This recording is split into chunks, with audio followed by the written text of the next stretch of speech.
Jason Dessen, family man, is abducted out of his life by a strange man who gives him a chance to see what a world might look like if he had made different choices. We have to at least get gravity right in a show about physics, bro. Like, what are we talking about here? But it looked cool.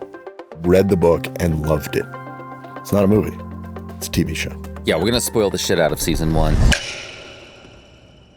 Hi, welcome to the Dark Matter official podcast. I'm Blake Crouch, the author of the book Dark Matter, and the writer and showrunner and executive producer of the show. Hey, I'm Jacque Ben-Zekry. I'm a writer on season 1, and we co-wrote every episode of season 2 together. This is the pre-premiere episode, and first of all, we have to thank the fans for showing up for the season 1, for loving the book, and you gave us an opportunity to make a second season, which we will talk about later. But for this episode, we're going to do a recap of season 1. We're going to talk a little bit about the adaptation from book to screen, and we're going to have a very in-depth conversation with executive producer Matt Tolmach. Very, very in-depth. Very, very in-depth. Quick spoiler alert. Please, if you haven't seen season 1, this will not stand in for season 1 because we're not getting so in-depth that you don't need to watch it. But it will spoil all the great stuff from season 1 if you just listen to this. Yeah, we're going to spoil the shit out of season 1 in this next hour. So we're going to say whatever we want. So please pause and come back if you have not seen the first season. All right, you ready? Let's do this. Let's do this. I think most people know that Dark Matter was originally a book, right, for which you are the author. This year is the 10-year anniversary of the publishing of the novel, which means you actually wrote this book 13-ish years ago. More like 12. 12? About 12, yeah. I wrote it in 2014 and 15. And do you remember when you first wrote the book, one of the things that we did to promote it was a little challenge called My Book in 15 Seconds? Vaguely. Vaguely, yeah. Go find that on the internet if you want it. I'm wondering if you today could give us like a synopsis of just the book. You don't have to get into all the show stuff. Sure. Jason Dessen, family man and physics professor, is abducted out of his life by a strange man who gives him a chance to see what a world might look like if he had made different choices. He gives him that chance. It was out of the more kindness of his heart. It was more of a Jason 2 leaning. You're really very focused on the positivity there. Well, that's very good. You did it in way less than 15 seconds, so congratulations. Thank you. So, first question, what is the box and what does it do? The box is it's a thought experiment come to life. You step into the box, which is a 12 by 12 foot cube, and you close the door, and it prevents all external stimulation from entering. Not just stimulation, also observation, right? Observation. That means people can't see you. The box is trying to create a state of superposition, which means it allows consciousness to exist across all possible realities. And to do that, it cannot be observed by anything. And that's not just by people's eyes or listening to you or smell. It any means conscious creature too. Or any kind of disturbance would break that superposition state. So it completely seals everything. And then what happens? Well, then nothing happens because that doesn't take care of the person inside the box who observes themselves. They observe themselves. So they take a drug called lavender wings. And this drug, it targets certain Brodmann areas of the brain, which stop the brain from decohering. And at that point, the box expands and the occupant sees an infinite corridor of doors. And this infinite corridor of doors is a real physical space? It's like a metaphysical space. So, yeah, we call it liminal on the show, right? Yeah. It's basically your mind making sense of what's happening. Exactly. So, in theory, actually, the corridor might look different to different people. I guess that's possible. In fact, we talked about that when we were first starting to make the show, but doing a different kind of corridor for each person inside seemed like a recipe for making everyone on the crew crazy. Also confusing, right? Yeah. Okay, so how much of what you just described is remotely based in any sort of science? It has foundation in real science. It has foundation in the Schrödinger's cat thought experiment and Everett's many worlds interpretation of quantum mechanics. Obviously, the box isn't a real thing, or we would be in a different universe right now, a very different universe. But it's based in real science with a few speculative leaps. And would you say that the research process for the book as well as the show is a lot or little? Like, what's that process like? Well, it starts with my own curiosity, and I start reading all the articles and subscribe to like Science and all these kind of nerdy magazines. And I try to learn as much as I can just so I can know what questions to ask the people who actually know.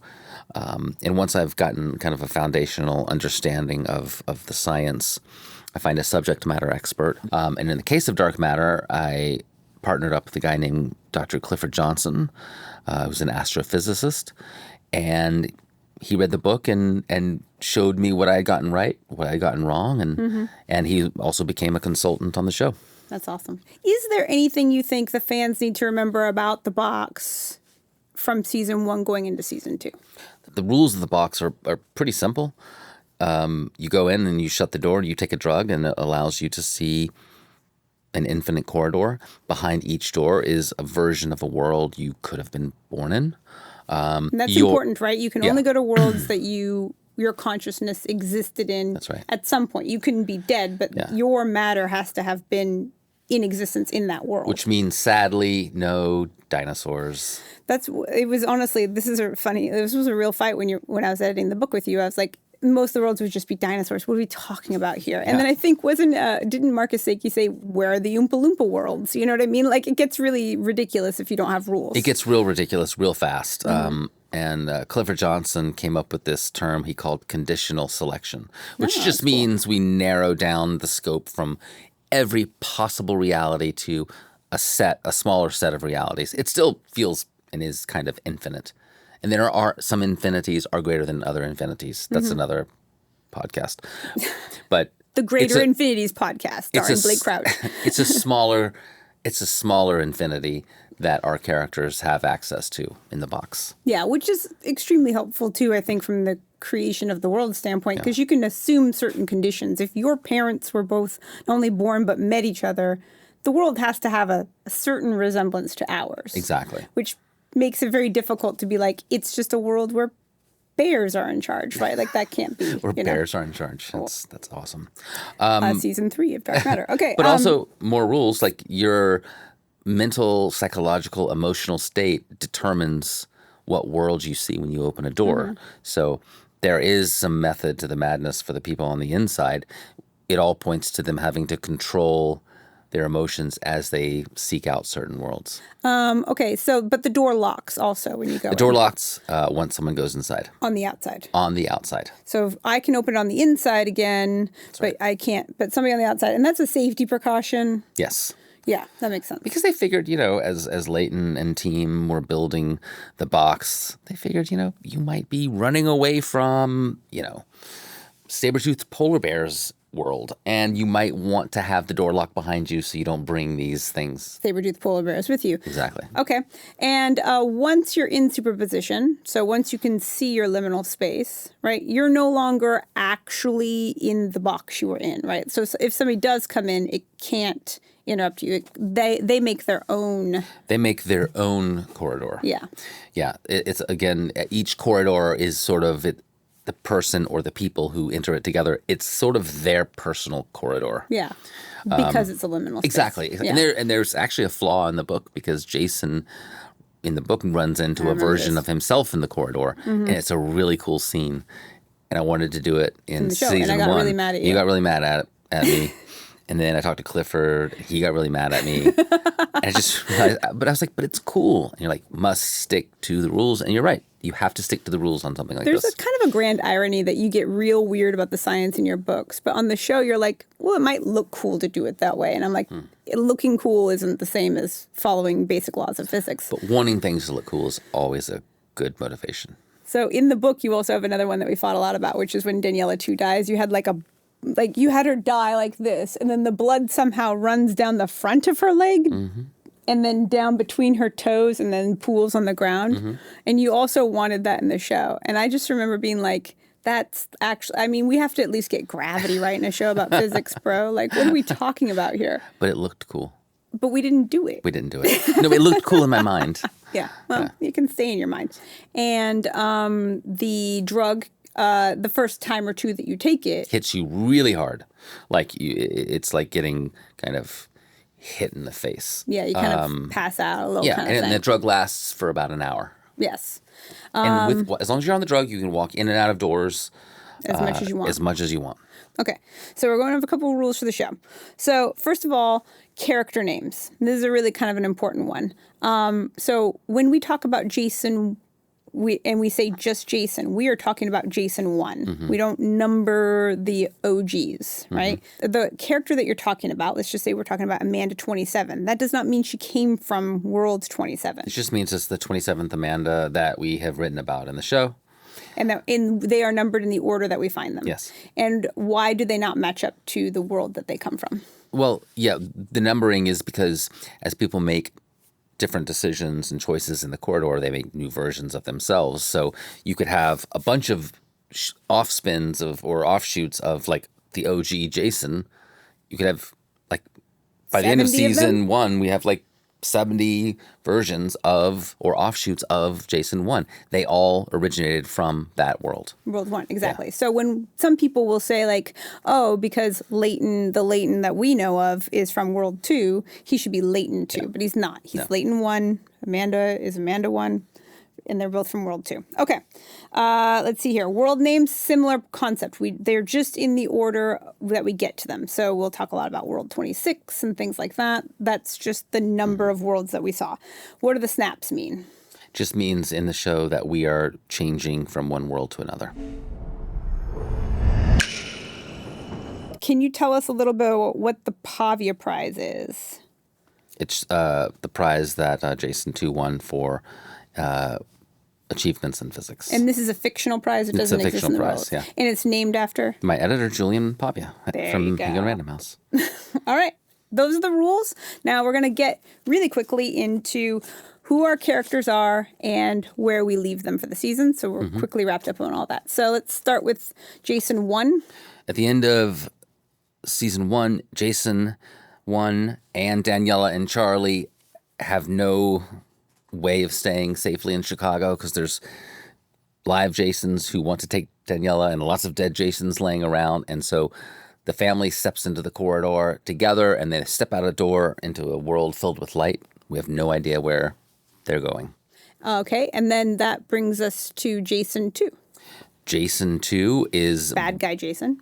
Bloodied and beaten and starting to come to terms, we think, with this horror he has inflicted upon this family. And many other versions of himself. Exactly. We see him with Amanda's necklace, so we get some sense that he is having some kind of regretful feeling about all of this.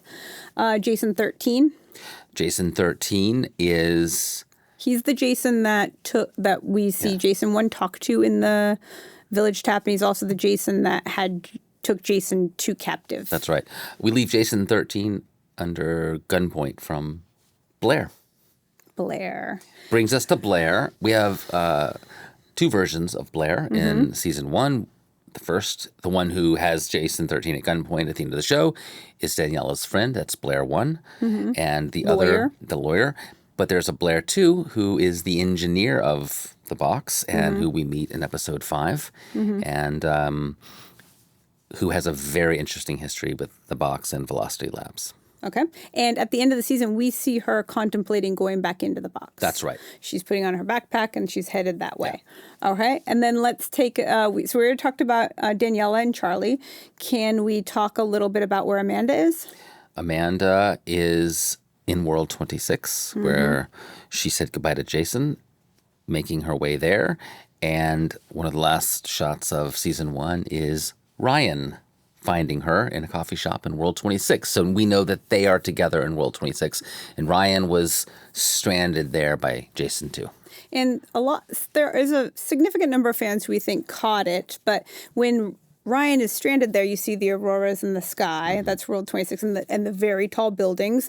Aside one of the buildings, I want to thank the family of Frank Lloyd Wright for allowing us to create the Illinois, which is a building that he designed but never built. Mile High building. And we put it in the spot where it was intended to be built. That's one of the Easter eggs that's in the season. But in World 26, you kind of see the skyline a little bit. You see the auroras, and we see them just slightly when Amanda and Jason are parting ways. And so that was the Easter egg, but the actual reveal that they were for sure in the same world is at the end of the season. So we know that they're together.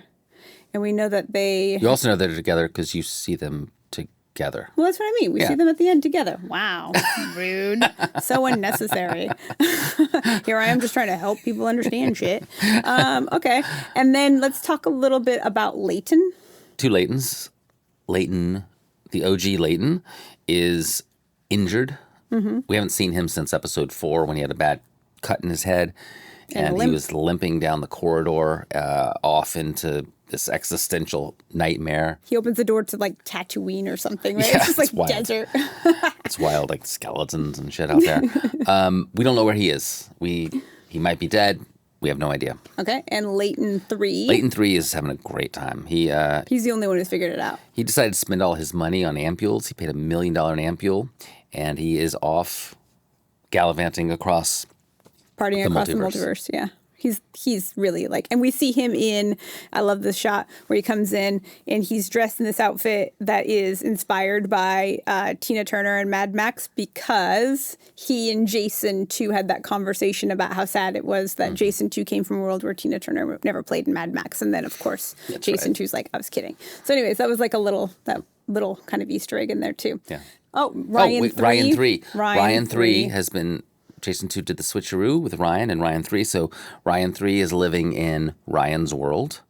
Been left there to think that he's crazy, which is, I think, extremely dastardly. I mean, Jason 2 does a lot of terrible stuff, but this one's like really extra mean, you know? Yeah. So now we don't know what's going on with him, but we know that he has been placed in Ryan 1's life. Okay. What about the many sad and some angry Jasons in the power plant? And the dead Jasons. The dead Jasons all over the we have city. a big Jason problem that we've left behind at the end of season 1. There's lots of dead Jasons, lots of living Jasons.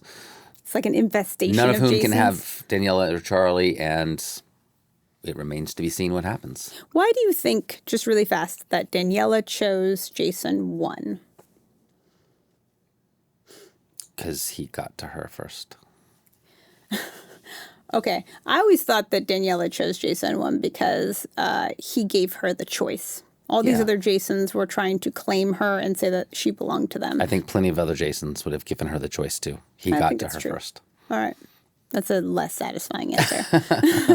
All right. Now we're going to talk to Matt Tolmach, executive producer on both seasons of the show. We're going to hear a little bit about how the show got up and going and made, and then also maybe a little... tease about what season 2 is going to be about. So now I'd like to welcome Matt Tolmach, executive producer on Dark Matter and producer on many big, fancy, expensive films. Thank you very much. Thank you very much. Show. I think that's flattering. Yeah. And intentionally expensive. Intentionally, not over budget. Not overages. No, we don't believe in that. Yeah, never. Thought-provoking. Thought-provoking, beautiful film. Thank you. What we're going to talk about a bit is like how Dark Matter got started as a show, how you guys found each other, this and maybe walk us through the romantic love story of your working together. Since I didn't really start working on the show until episode 1 had started filming, that's kind of when I was brought in. I'm always very curious to hear just even how, like, at the point that you were writing the book, how does all of this getting of the IP and figuring that stuff out work, and what's the story here? And I know most of it actually starts with you, right, Matt? Mm-hmm. Well, I mean, it started with the book. An incomplete book. Which was a partial, as we called it. And it ended, I think the pages ended where Daniela gets killed. Yes. Daniela 2. Daniela 2 gets killed. Yeah, Daniela 2, which was sort of like, I remember it was, it's a funny thing that happens. It happens all the time when you're a producer. You're slipped material, or an agent calls you and they say, look, we have this book, this partial, this spec, whatever it is, read it. Hopefully you like it. If you do, I'd love to put you on the phone with the creator, in this case, Blake. And I remember reading it and absolutely losing my mind, and feeling this incredible connection to the idea, to the characters, to the material, to this grounded science fiction, mind-blowing idea that just was such a grounded, sort of heart-wrenching notion. Mm-hmm. So this would have been 2015, and for the next 4 years, which is not the subject of this podcast. Yes. We tried to put a movie together. Yeah, we did. There were worked really hard drafts on of that. there were drafts of scripts written. With some we had better a than filmmaker, others. We had writers. We did. You had some filmmaker. interesting takes on the box. Yes, I think we did. We had some very interesting takes on the box. Yes, we did. A lot of conversations about the box. I think we even maybe went to an actor or two, but it just never got momentum because honestly, it's not any of the writers' fault, including mine. It's just not a movie. Yeah. It's not a good movie.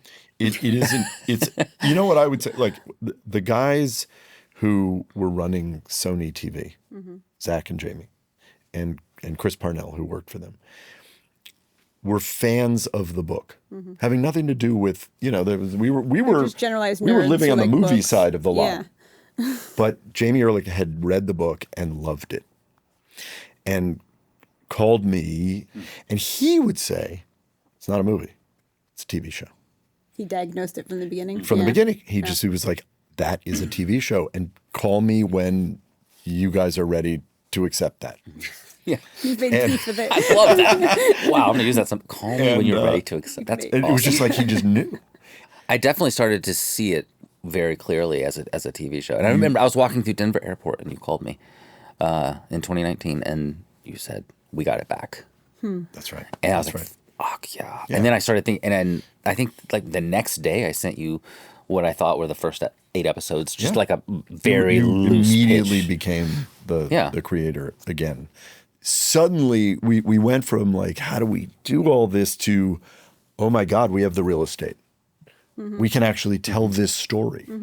So much so that we not a lot of room for invention because we as you know, because you did it. The season was more or less the book. Yeah. But suddenly it wasn't a question of like, what do we have to lose?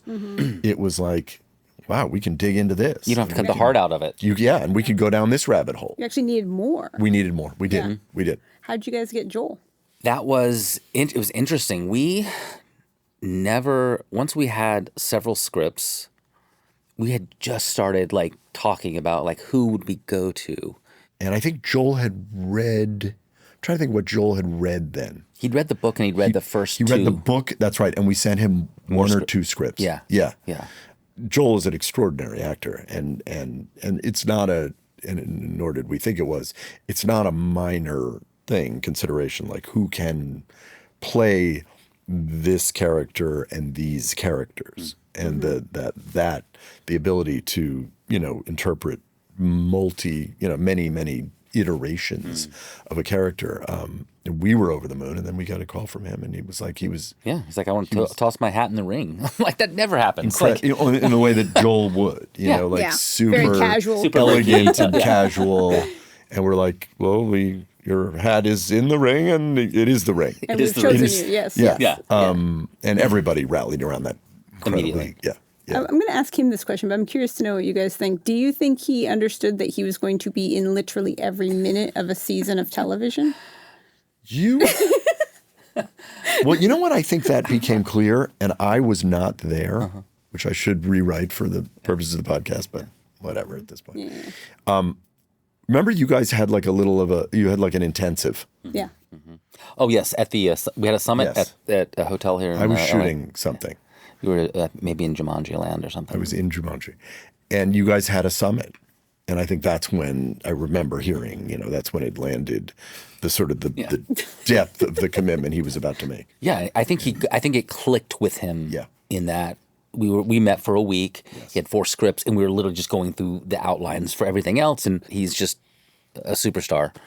And he had so many cool ideas that transformed it. But I could see it. Like, there aren't any scenes in this first season where you're not there. Number one. Sheet. Yeah. Yeah. No. Yeah. One of the things I remember from that situation, because I wasn't at the actual. I was here. I was staying in the hotel. You were and adjacent. Stuff, and I would come by and say hi and stuff, but I wasn't on the staff at that time. Yeah. And I remember Blake came back really energized one day, and he was like, Joel asked this really smart question. It's one of these things that your writing gets better when you start dealing with actors. I do really believe that because it makes you think about character in a different way. I definitely look at everything I do and go like, how would I actually explain this to another human being who has to do this, right? It makes a big difference. Right. Yeah. Yep.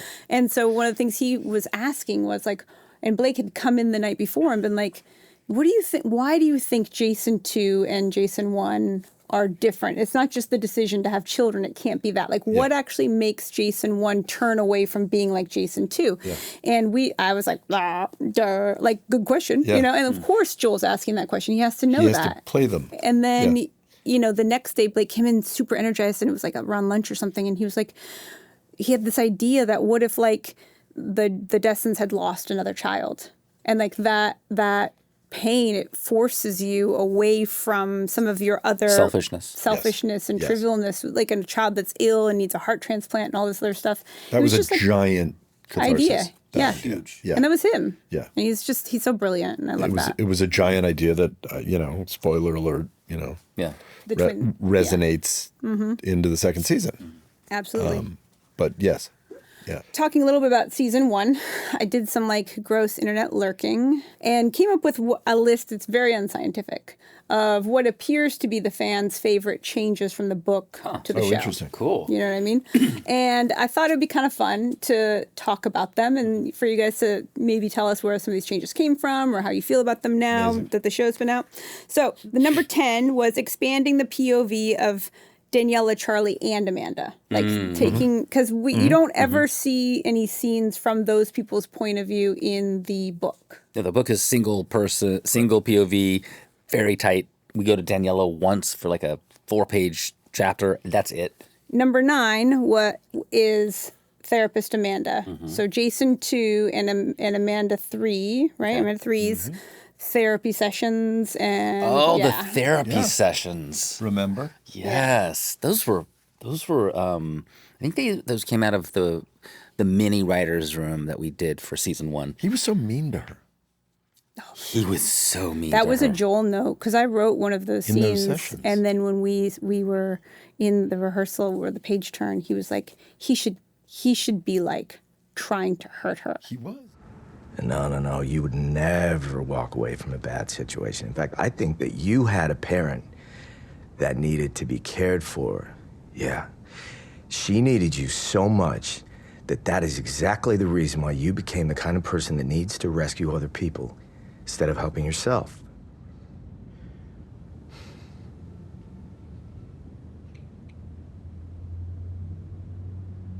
I'd like you to leave. And it was really like incredible. I think like if she you look, catches him, and so he wants to get back at her. That's right. You know what I mean? If you look at that, it's hard to really argue that Jason 2 is not a dick. Oh, no one's ever. It's kind of the worst. It's kind of his worst moment. Actually, it's not true. We do. The pilot is that unconsent. It's not. He can't get. She can't give consent. So it's a really messed up situation. But I mean, but I also think like somebody with that level of ego and engagement probably doesn't think about it that way. Yeah. And so in a way, it's like. I'm not saying it isn't dastardly, but like, the shit he does to Amanda is by far some of the most, and Ryan, those are the two people he fucks the most, literally and figuratively, you know? Yeah. Okay, that's interesting. Huh. Yeah. Okay. Well, just figuratively. 8 is Jason 1 not having sex with Daniela 2. What? Yeah. People liked that he didn't. Well, it's one of the most talked about changes. Oh, it's one of the most talked about. It was definitely a big conversation with Jennifer and Joel. Yeah. And honestly with Sony, with Apple, with everyone. Yeah. Because it works in the book. Like there's just a way you can write prose that like covers a multitude of sins, but on camera it's a very different beast. Sorry. And I remember we were stumped for a long time about what to do. Yeah. Because we wanted that emotional like connection between the two. If we didn't want to lose that. That was special because then you lose how devastating her death is. And it's like all good solutions, they're the simplest. Like we'll just have the person who comes to kill her interrupt with a knock at the door. It's a fascinating dilemma because and that's sort of what the show is about in some ways, because they are and they aren't. Mm-hmm. You know, is this person, is this you? Is this not you? And is it a betrayal? Yes. And that was the word that we kept, is it a betrayal? Yeah. Is it cheating? If he really thinks he's crazy. I had really strong feelings. You and I fought like endlessly about crazy. this. So there's a scene in the book at the end where they get to the lake house and Daniela and Jason have this conversation about what he did. He's like, and she was like, "Oh, you're just fucking your way across the multiverse." He's like, "She's a version of you," and I always loved that scene so much. I hated it in the book. I was so You mad hated it in about the book too. Oh, is that true? Yeah. She hated it in the book. Well, I'm his editor. I don't know if people know that on this show, but I edit the books, and so I held on to that for a long time in episode 9. And I held on to that, and she kept pushing back. And you were right, because I was holding on to like the identity of what the book had been, but we were making a more adult, like more nuanced thing with the show. That's right. And that conversation wouldn't have flown, and them hooking up would not have flown either. It would either. say so much about Daniela too. I always felt like the biggest issue is, do I actually think Daniela would take advantage of somebody who's obviously having a mental break? There's a betrayal. There's a lack of consent aspect to that entire thing that concerned me always. Yeah. But it does work better in the book because I think you're so in his POV, you're not thinking about all of the dynamics. But once again, you have to tell an actor, Jennifer Connelly, yes, you do sleep with this guy. It does become a different conversation, you know? Of course it does. Yeah. Number 7 is Detective Mason and the police pursuing Velocity. Oh. People really love that storyline, which I think is really smart. I don't know where that came from, but it was a really cool idea. And it came from like seeking to build out that world of Velocity a little bit more, of wanting to make it feel a little richer, and frankly to put the pressure on Leighton and everyone. It's like if everything was going great at Velocity, I don't think some of those scenes would have played as well. That's right. But That's right. if you feel like the claws constricting, then everything feels a little more heightened. Yeah. So number 6 is Amanda's mother, Sylvia, and the bipolar disorder and all that stuff. Because we don't know why Amanda's a therapist or anything like that in the book. We just know that she exists, right? Yeah.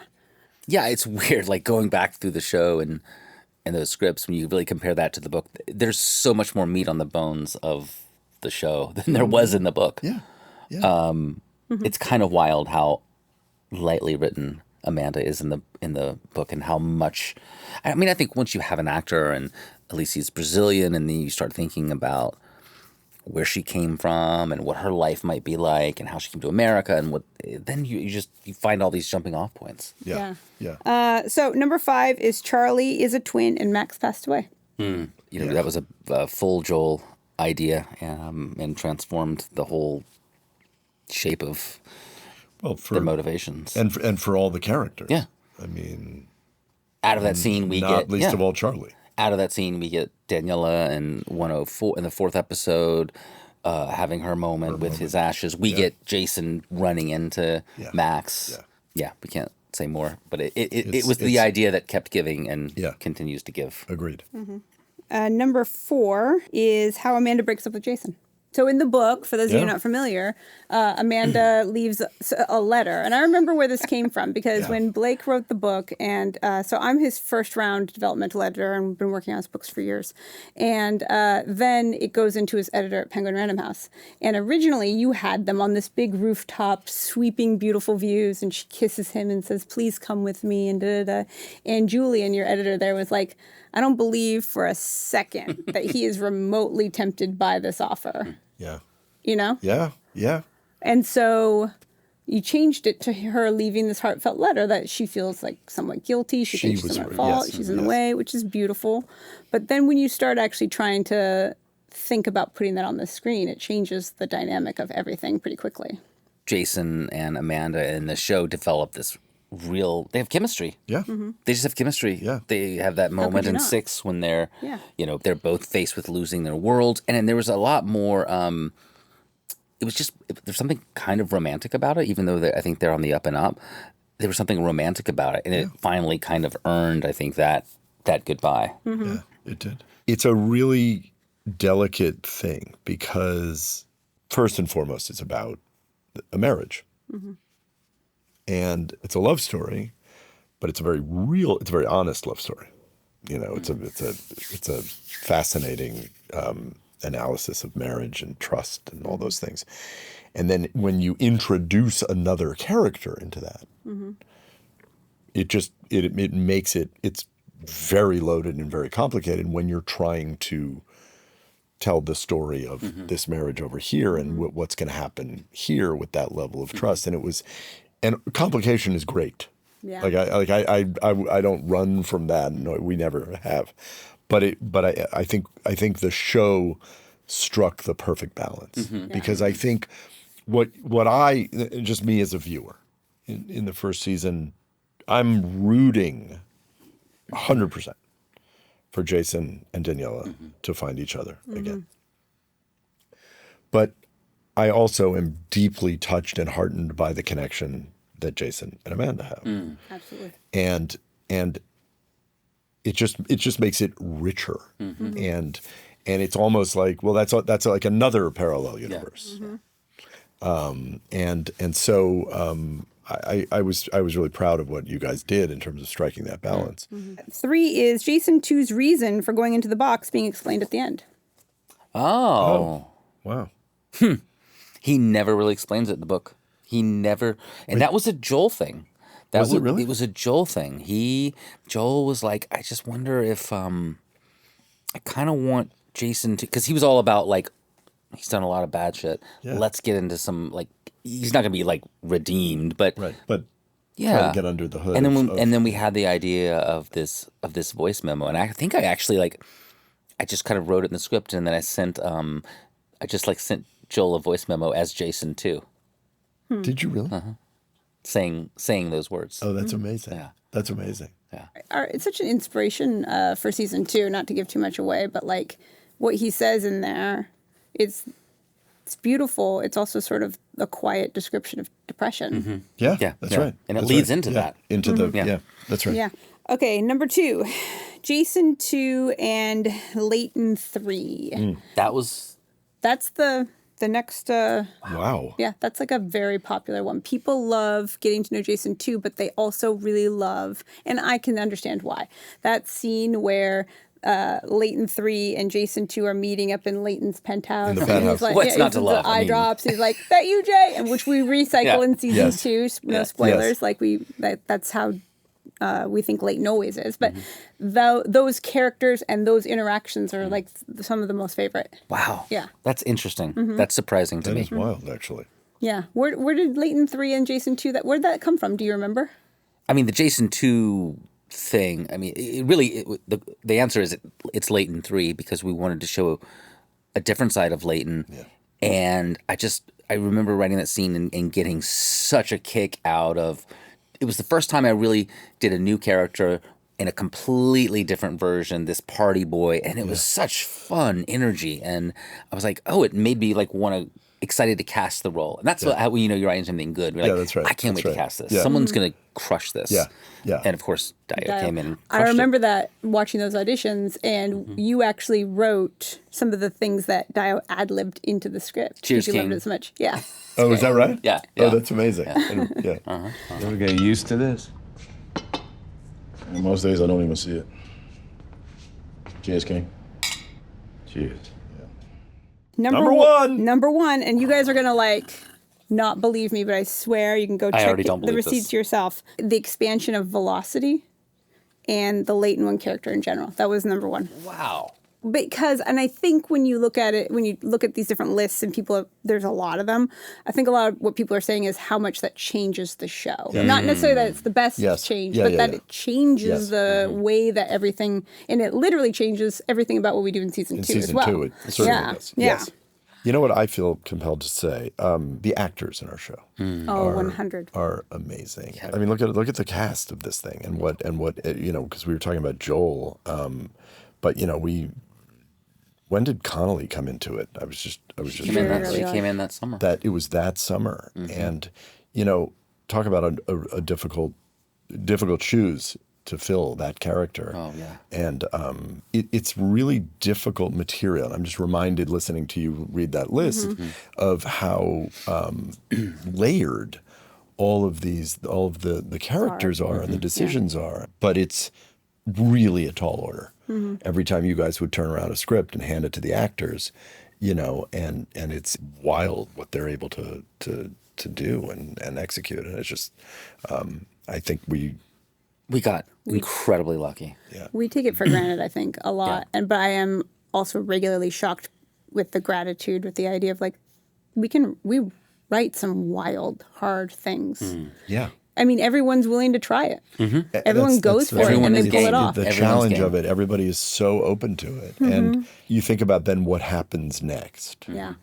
And how, the show expands to become even bigger, significantly bigger, but so much deeper about each of these characters, because each of these characters then becomes, sort of the central character in their own story. Yeah. And it's again, it's just I'm super excited for people to see that. I can't wait for people to see this.